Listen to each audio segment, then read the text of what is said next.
with B-Boy Bibo. B-Boy Bibo. Bibi, ano ang mga bagay na nagdudulot ng iyong pangamba?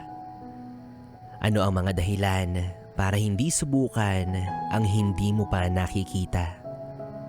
Maaaring natatakot kang sumubok ng bago dahil alam mo na hindi ka sigurado sa kalalabasan. O baka handa naman ang iyong kalooban pero nangingibabaw pa rin ang pag-aalinlangan sa iyong isipan. Alam mo, normal lang yan. Dahil ang mga bagong simula ay talagang may kasamang pangamba. Parang pagtakbo sa dilim na walang kasiguraduhan kung saan ka pupunta.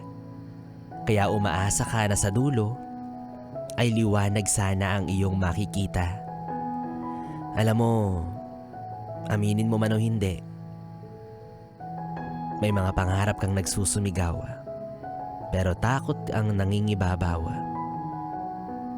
Dahil takot kang bumitaw sa nakasanayan mo ng gawin araw-araw. Nasa mapagitan ka ng madugong pagpili. Nagdadalawang isip kung susubok ka ba o mananatili. Kahit alam mong may mga bahagi ng sarili mo ang unti-unti nang nauubos dahil sa pag-iwas at pag-aatubili.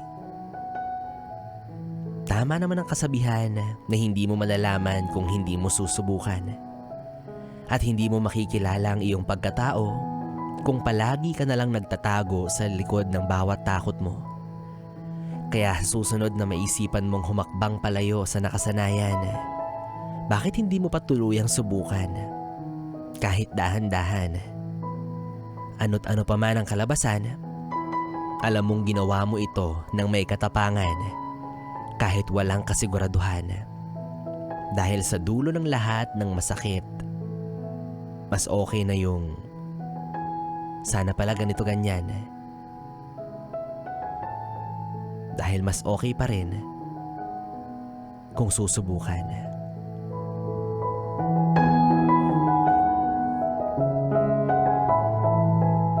Hay nako, kaya ikaw yes friend, kung gusto mong mag-grow, diba? Ano pang hinihintay mo? Magpadilig ka na. Charot.